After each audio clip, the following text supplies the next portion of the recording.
teknologi. Pada bagian ini kita sama-sama belajar terkait dengan topik resolution.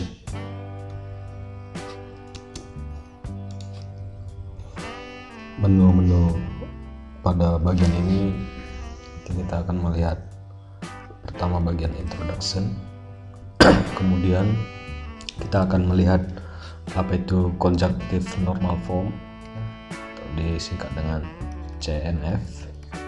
Kemudian kita melihat apa itu clausal form, mulai dari definisinya, kemudian contoh-contohnya, dan bagaimana membentuk clausal form. Dan kita akan melihat apa itu trivial clausa, kemudian kita akan melihat notasi daripada CNF. Kemudian kita melihat resolution rule. Metode resolusi ini ditemukan oleh G.A. Robinson pada tahun 1965. Ini merupakan sebuah metode yang efisien ya untuk mencari sebuah pembuktian daripada sebuah formula ya. Jadi kita ingin tahu formula itu satisfies atau tidak, itu bisa kita menggunakan metode resolution yang akan kita lihat pada bagian ini. Untuk melihat suatu formula valid atau tidak valid, tentu kita bisa gunakan tabel kebenaran ya. Bisa kita tabel kebenaran, kemudian kita bisa pakai semantik tabelaux. Nah, kali ini kita pakai resolution ya. Kita pakai resolution. Resolution ini secara luas digunakan di pembuktian teorema secara otomatis ya. Jadi automatic theorem problem. Jadi ini merupakan sebuah aplikasi ya, software yang secara otomatis membuktikan apakah sebuah formula itu satisfies atau tidak dengan menggunakan prinsip resolution ya. Nah, ini digunakan untuk automatic theorem problem. Resolution ini juga menjadi dasar untuk logic programming ya. Untuk programming ini contohnya seperti apa, prolog gitu. Ini menjadi dasarnya. Pertama kita melihat conjunctive normal form ya. Apa itu conjunctive normal form? Jadi kalau secara definisi dia merupakan conjunction of disjunction gitu ya. Jadi a formula is in conjunctive normal form jika only if it's a conjunction of disjunction gitu. Jadi dia merupakan conjunction of disjunction. Nah, contohnya seperti ini. Apa yang dimaksud dengan conjunction of disjunction? Jadi dia adalah conjunctionnya yang ini. Ini adalah conjunctionnya ya. Jadi yang di dalam kurung itu adalah hubungannya adalah disjunction seperti ini. Disjunction ataupun dia merupakan atom tunggal gitu. Ini dibolehkan seperti ini ya. Jadi ini yang memenuhi format daripada CNF ya. Ini CNF. Ini oke ini CNF. Kemudian perhatikan formula yang ini ya. Formula yang ini CNF tidak. Kita lihat ya, ini dia disjunction conjunction maksud saya.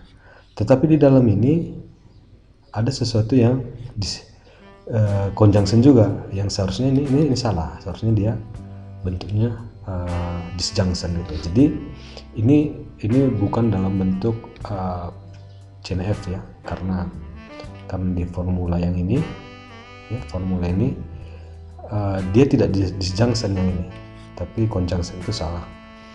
Kemudian yang ini, yang berikut ini, apakah ini sebuah CNF atau tidak? CNF tidak. Kita lihat nih, ya ini oke, ini oke, di dalam juga oke, disjunction, ini juga oke, disjunction, ini juga oke. Tetapi kalau kita lihat ini, di sini adalah negasi ya. Jadi kalau ada dalam kurung dia negasi, nah ini bukan dalam bentuk chain F ya. Jadi yang benar-benar dalam bentuk chain F adalah bentuk yang seperti ini. Jadi semua formula di propositional logic ya, semua formula di propositional logic itu bisa kita transformasi ke dalam bentuk chain F. Semuanya bisa, seharusnya bisa, dan harus bisa. Tapi ada yang mudah kita transformasi, ada yang tidak, tergantung dari bentuk formulanya. Nah, bagaimana mengubah sebuah formula di propositional logic ke dalam chain F? Bagaimana kita mengubah formula dalam propositional logic dalam bentuk chain F? Ada beberapa langkah ya. Yang pertama, mengeliminasi semua operator ya. Semua operator kita eliminasi kecuali apa? Negasi tidak perlu, conjunction tidak perlu, disjunction tidak perlu ya. Itu tidak perlu. Tapi yang dieliminasi apa? Biimplikasi seperti ini, dia kita ubah menjadi seperti ini ya, atau exclusive OR atau yang lainnya ini ya, ini diubah menjadi seperti ini, itu eliminasi ya. Jadi nantinya hanya akan ada operator yang boleh, itu adalah hanya operator negasi dan atau ya, hanya ada 3 operator ini di dalamnya nanti. Itu yang ini adalah operator yang dimiliki oleh chain F, kalau yang lain tidak ya. Jadi ini bentuk apa normalnya ya, chain F ya, conjunctive normal form ya, sesuai namanya ya, dia harus negasi dan atau. Yang kedua, semua negasi yang di luar ini ya, tadi kalau kita lihat ke slide sebelumnya, kenapa ini tadi tidak memenuhi syarat sebagai chain F, karena ada negasi di luarnya nih ya, ada negasi. Nah itu tidak boleh. Jadi supaya dia memenuhi syarat sebagai chain F, pakai De Morgan Law. Jadi negasi yang di luar ini di-push ke dalam gitu. Di-push ke dalam pakai De Morgan Law. Jadi kalau di sini negasi A dan B itu menjadi negasi A atau negasi B. Kemudian negasi A atau B itu menjadi negasi A dan negasi B. Nah ini tahapan kedua ya yang bisa kita lakukan. Yang berikutnya, mengeliminasi semua double negation ya. Kalau kita temu double negation seperti ini, kita tuliskan sebagai operatornya saja. Kemudian kita bisa menerapkan distributive law ya. Jadi hukum distribusi bisa kita terapkan ke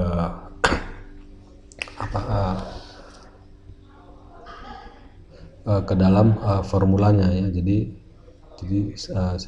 seperti ini ya. Jadi kalau ada formula seperti ini, A atau B, A atau B, maka ini sebagai operator utama, maka dioperasikan A atau B, dan dioperasikan lagi A atau C, atau yang seperti ini ya, A atau B atau A dan B atau C ya. Nah ini dioperasikan sebagai operator utamanya yang ini ya. Jadi ini dioperasikan ke sini A atau C, kemudian ya ini lagi dioperasikan B atau C. Nah, itu bisa kita lakukan. Nah ini adalah contoh ya, contoh bagaimana kita mengkonversi sebuah formula ya. Formula ini dikonversi menjadi chain F ya, sampai nanti didapat bentuk yang CNF seperti ini. Nah, bagaimana prosesnya ya? Mari kita lihat tahapannya. Baik, berikut kita akan memperlihatkan bagaimana formula ini kita ubah menjadi bentuk yang CNF ya. Oke, jadi bagaimana kita mengubah ya bentuk formula ini menjadi CNF. Kita akan menggunakan ekivalensi formula yang ini ya, yang tadi sudah kita sebutkan ya. Ada bagian yang ini, bagian ini, dan bagian yang ini ya. Jadi yang pertama kita akan gunakan implikasi ya. Jadi implikasi seperti ini ya, ini akan kita gunakan, akan menghasilkan yang ini ya, A maka B adalah negasi A atau B. Ini akan kita lakukan beberapa tahap ya. Jadi akan kita terapkan itu yang di dalam ini, itu yang di dalam ini, kemudian kita akan gunakan secara keseluruhan ya, secara keseluruhan seperti ini. Nah, yang pertama kita akan gunakan untuk yang di dalam ini ya. Jadi negasi P maka Q ya, kalau kita lihat formula ini maka adalah negasi A atau B ya. Jadi kalau kita tuliskan dia menjadi negasi P ya, atau negasi Q ya. Maka yang ini juga kita gunakan formula yang implikasi seperti ini ya, maka kita peroleh dia adalah negasi P atau Q ya. Berikutnya kita masih mendapat yang ini ya, implikasi ini yang akan kita ubah menjadi formula dengan operator atau ya. Nah, ini akan kita ubah jadi sesuai dengan formula ini, maka dia adalah negasi dari negasi P atau Q, kemudian atau negasi P atau Q ya. Nah, ini sekarang sudah kita dapatkan ya. Jadi sekarang kita cek lagi di dalam. Nah, ini negasi dan negasi ini bisa kita sederhanakan lagi ya. Negasi dan negasi itu menjadi apa? P atau negasi Q dan negasi P atau Q. Nah, sekarang kita sudah dapatkan formula seperti ini. Oh, baik, berikutnya kita akan mengoperasikan yang ini ya, menggunakan formula De Morgan ya, De Morgan yang ini ya.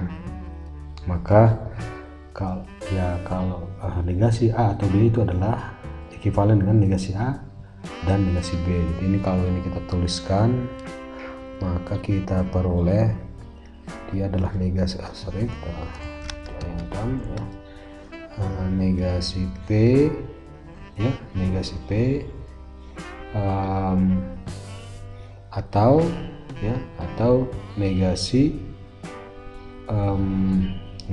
Q ya. Nah, ini kita dapat seperti itu, kebayangan ini ya, atau negasi P atau Q ya, kita dapat sampai di situ ya. Ya, kemudian ini kita operasikan lagi ya, negasi P, negasi adalah negasi adalah kita dapatkan atomnya Q-nya langsung ya, atau negasi P atau Q ya. Nah, sekarang berikutnya kita lakukan operasi distributif yang menggunakan persamaan yang ini. Kita akan menggunakan ini Nah, di sini operator utamanya kita pakai yang dan ini ya. Maka kita akan mengoperasikan negasi P ya, kemudian dioperasikan dengan atau yang ini ya. Oke, kemudian sama key nanti juga kita operasikan dengan yang ini juga ya. Jadi kalau ini kita tuliskan, maka kita bisa peroleh negasi P ya, negasi P atau negasi P atau key gitu ya. Ini kita dapatkan, dan key atau negasi P atau key. Nah, ini kita dapatkan persamaan persamaan dalam bentuk CNF ya. Tapi kita pastikan dulu apakah ini sudah dalam bentuk CNF ya. Kita lihat dia adalah conjunction, sudah benar ya. Yang di dalam kurung inilah masing-masing adalah disjunction ya, dan tidak ada operator negasi yang di luar tanda kurung ya. Jadi ini sudah CNF ya, ini sudah CNF. Jadi kita sudah tadi sudah kita lihat langkah-langkahnya ya, atau kita sudah menemukan formula ini yang sudah dalam bentuk CNF.